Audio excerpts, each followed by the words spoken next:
Whoa. Hey, what's up, everybody? It's SethPerler.com. I'm an executive function coach out of Boulder, Colorado, and I want to wish you a happy. What are we happying? Winter break. Yes, it is winter break. So students, middle, high school, college students, this video is for you. Parents, I know you're watching this video. I know your student isn't going to watch it unless you show it to them first. Even if your student doesn't watch this video, make sure that you watch it, because what I'm about to go into is extraordinarily powerful. Students, this will help your life. This video that I'm about to do on the power of reflection over winter break, I know you don't want to be thinking about school right now, but if you take what I'm about to teach you for a half hour to an hour of your life, it is going to help you in the upcoming semester to lower your stress in life and in school, and to up your fun and your freedom and stuff like that. It's going to make your life better, just this one thing. So I'm going to talk about reflection, what to do after the semester ends. So again, congratulations on winter break. I'm glad you are done. I'm glad you can chill out and relax for right now. What are we going to talk about? We're going to talk about reflection. When you are done with winter break, what you want to do is reflect on the previous semester. I know you're resistant. You don't feel like it. You're ready to chill out, but just hear me out here. Just listen. What I'm about to teach you about reflection is not the end-all be-all. I'm not going to teach you every single detail of everything, but I'm going to give you a really good way to reflect, and I'm going to help. If you do this, it will help your life a lot. When should you do the reflection I'm about to tell you about? Within 2 to 3 days after the semester is over, after your fall semester is over, is the optimal time to do the reflection. But do it anytime, but that is the optimal time when you're going to get the most out of it, because it's still fresh in your head. How long will it take? It'll take about 30 minutes to 60 minutes of doing this reflection. Some of you may take longer, especially if you're somebody who likes journaling and stuff anyway. So, how should you do it? Well, the best way is download the PDF that I have for you, or just look at it on my website and use that template. And the best way to do it is to write about it and then talk to somebody about it. But at the very least, print off what's there and talk to a parent or an adult or somebody who you respect and like, and can get honest with, and talk it out with them. At the very least, do it in your own head. Now, how are you going to do this reflection? So I'm going to give you some items that you're going to want to reflect on, but the way you're going to want to do it is in two ways. One is called a high-low, and one is called a temperature check. Here's how the high-low works. I'm going to give you a topic to reflect on. For example, I might say, reflect on how you did in your math class. Now, you're not reflecting on your math class or your teacher or what the class was like, although that may be part of it, but you're really reflecting on you. Reflection is about introspection, metacognition, mindfulness, self-awareness, self-consciousness, not a negative self-consciousness, but conscious of what you're doing, how you're behaving, what your choices are. You see, a lot of times, you, me, we, people, human beings, we run around like robots, and we're on autopilot, and we're not really thinking, we're not really aware. And what you want to do is, people who struggle with executive function, like me, and probably like you, but not everybody, but people who do struggle with executive function struggle with self-reflection. They often are not good at learning from the consequences. They often repeat the same mistakes over and over, and then they blame. Oh, it's the teacher's fault. The teacher hates me. Oh, the school hates me. Oh, it was too hard. Oh, it didn't matter anyway. Oh, this is stupid. Oh, this is a waste of my time. Oh, I'll do it later. So a lot of times people are not reflecting, and they're blaming. They're putting the blame on everybody else, and they're not looking at themselves. So to build the skill, the executive function skill of reflection, of self-awareness, to build the skill takes time, but it's extremely powerful and important, and will make your life better. So, what you want to do in order to reflect, two ways. You can do it any way you want, but I'm going to give you two ways. One is the high-low, one is the temperature check. Let's say we're looking at math and we want to do a temperature check. Temperature check says, okay, Seth, how did I do in math last semester? And I'm going to give myself a temperature. Maybe I would give myself a 6. And then I would ask the question, so you say, what's your temperature? I would say 6. And then my next question is, why did I give myself a 6? So why? And maybe I give myself a 6 because I did well on the test, but I didn't turn in a lot of the homework. And I sat next to somebody who I would always talk to, and that'd be kind of distracting. And I didn't really talk to my teacher when I needed help, but I asked for help eventually. So I'll give myself credit for that. But I did ask for help only when things got really bad. But I did try harder than I wanted to. So that's why I give myself a 6. Then my magic question is, so it's what's your temperature, why, and then what would it take to get to the next level? And for me, the next level would be 7. If I was at a 6, it would be a 7. And then I would say, well, if I sat next to somebody who's a better influence on me, if I went to the teacher earlier in the semester, whatever, you get the idea. That's a temperature check. Now, the other thing is a high-low. So I might say in math, all right, Seth, what was my high-low? And maybe my high in math, the best thing about math, my effort in math, was that when it came to tests, I really focused. I really tried really hard. I really was present for the test. I studied at least a little bit for the test. I did well on tests. And maybe my low was homework and being motivated in class and like getting rid of my distractions.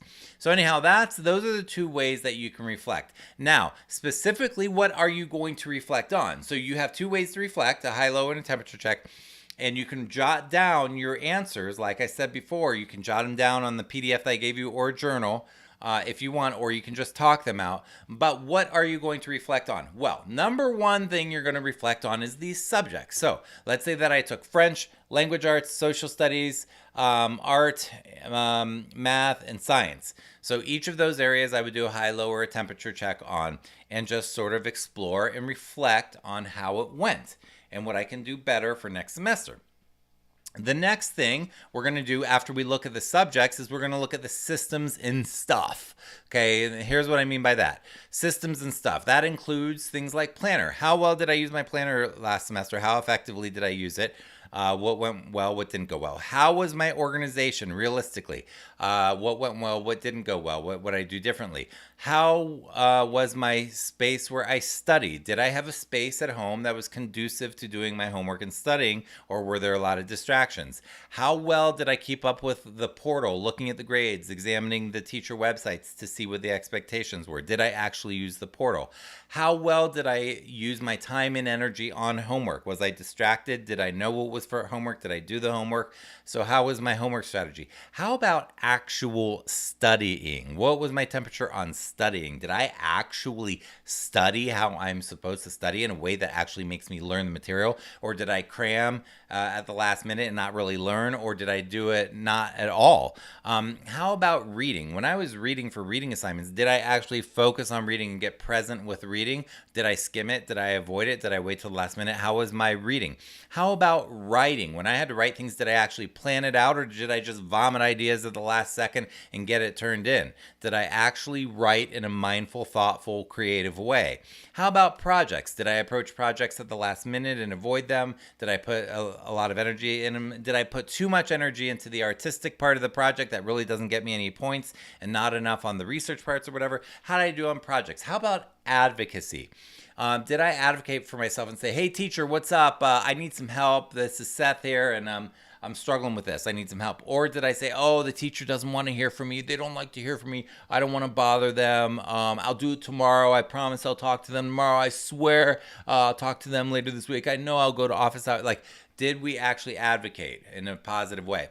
The next thing is, was I forthcoming with my parents? I say, hey, parents, what's up? I need to be honest and open with you up front. Here's what's going on. Or did I wait until they figured something out before we talked about it? If then, did I avoid talking about it and deny things altogether? So was I forthcoming? Was I honest with me? Was I honest to say, Seth, I am totally unrealistic about how long it's going to take to do something? Here's a true story. To be honest with myself, I can be forgetful about bizarre things, and I'm not going to shame myself for it. It just happens. This video that I'm making right now, I just made it before. I spent 20 minutes making it, and I didn't hit record, and I spoke to the computer just like I am right now with no recording. Let's make sure it's recording right now. Yes, it is. Thank goodness. So I'm human, right? But I need to be honest with myself about my strengths and my weaknesses. Were you honest with yourself, or were you blaming others? It's their fault. The teacher hates me. My parents bug me too much. I don't have enough time for this. I don't have enough. And meanwhile, not looking at yourself and not taking responsibility. So are you being honest with you? What about procrastination and distractions? Did you, last semester, you want to reflect on how distracted you were, and be honest with yourself, what distracted with you, sorry, I'm getting tongue tied, how were you procrastinating, how did that affect you? You want to reflect on that and see what you can do better for yourself. How was your mindset? Did you have a negative mindset? Did you blame everybody else? Or did you have a mindset that said, hey, I can figure stuff out. I can do this. It's okay. I don't have to be perfect. Or were you like really hard on what was your mindset? What about your resistance last semester? Were you really resistant? I don't feel like it. This is stupid. This is dumb. I'll do it later. I'll do it tomorrow. I'll resist it. I'm procrastinating. I don't feel like doing it right this second. Leave me alone. Stop bugging me. Why are you always bugging me? How come you don't trust me? Were you resisting doing what needed to be done with your own excuses? How was that last semester, and what could you do better this semester? Again, this is for you. This is not for your parents, not for school. This is for your life, to have a better future for you and a better present for you. How was your fun last semester? Did you take time to really think about what matters to me? How do I want to have fun? And did you take the time to have the fun that you want to have in a really positive way? I'm not talking about playing video games till 3 o'clock in the morning. I'm talking about doing things that are fun and enriching and healthy and good for your life, but that are fun for you. Spending time with people that really matter to you, that are good people to have in your life, that you really think about. What about your social life? Did you bring a lot to the people around you? Did you bring a lot of good? Were you light? Did you have great friendships, great relationships with people? Or in your social life, was there some people who you shouldn't be hanging around with, or people you didn't treat in a way that felt like integrity for you? Like, how was your social life? Was it what you wanted it to be? How was your emotional life? Did you feel at peace? Did you feel not anxious? Did you feel not stressed? Was your emotional life happy, joyous? Or was your emotional life filled with anxiety and depression and frustration and anger? Or was it a mix? And what would you change about your emotional life? What about your physical life? Sleep, nutrition, exercise. Did you really get restful sleep and wake up rested? Did you really take care of your body and exercise and move your body a lot? Did you really give yourself nutritious food that really helps you and stay away from things that really are not good for you? What about self-care, brushing your teeth and things like that? Did you actually take care of yourself and do the things that you need to do to treat yourself with good self-care? Now, after you've reflected on all those things, you're done. You can do a temperature check on each of those things, and now you're ready to do a reset. Now, the reset you don't have to do right away. You can wait till the end of the semester on the reset. But the reset is really take your backpack, throw it in the laundry machine, clean it up, get out all the crumbs, get out all the change, pull out all the folders, throw away old folders, throw away old papers, get brand new folders if you need them, get all the folders emptied out, ready for the new semester, clean up your inbox, reset your planner, get it up to date. You want to reset everything so when you walk into school on that first day back, you are ready to rock and roll. You don't have a bunch of old clutter. You're ready to start with a fresh start for having a great spring. So you do want to do a reset over the break before you go back to school. It doesn't have to be right now, but before you go back to school, you really want to get prepped in a good way. Finally, what you want to do is you want to set an intention for spring. How do you envision that your spring is going to look? So you want to set an intention for spring. Hey, I'm going to be laughing a lot. I'm going to have a lot of good friends. I'm going to have some study parties. I'm going to get my homework done more proactively. I'm going to use my planner more effectively. I'm going to be more forthcoming with my parents. I'm going to be less stressed. I'm going to have more freedom. I'm going to be more focused on my stuff. I'm going to, and it's not like all this stuff is going to magically happen just because you think about it. That's not realistic. But you still do want to set the goal and the intention for what you want your spring semester to be like realistically. This stuff works. When you envision stuff, it helps you achieve your goals. So you want to set your intention for spring. Now, you've done all the stuff. You've done the reflection. You've set an intention. You can do your reset later. Now relax. It's a break. Enjoy yourself. Do stuff that's fun for you over the break. Go snowboarding if you live in a place that has snowboards. Play your instruments. Hang out with people. Do things that are fun for you. Like enjoy your break. You should relax. You should not be stressing about school and all of that stuff. So, again, my name is Seth Perl. I'm an executive function coach in Boulder, Colorado. I'm really glad that it is break for me too. I work very hard in what I do. And now, if you like what I'm doing and this helped you, please do all the things right now. Share this video.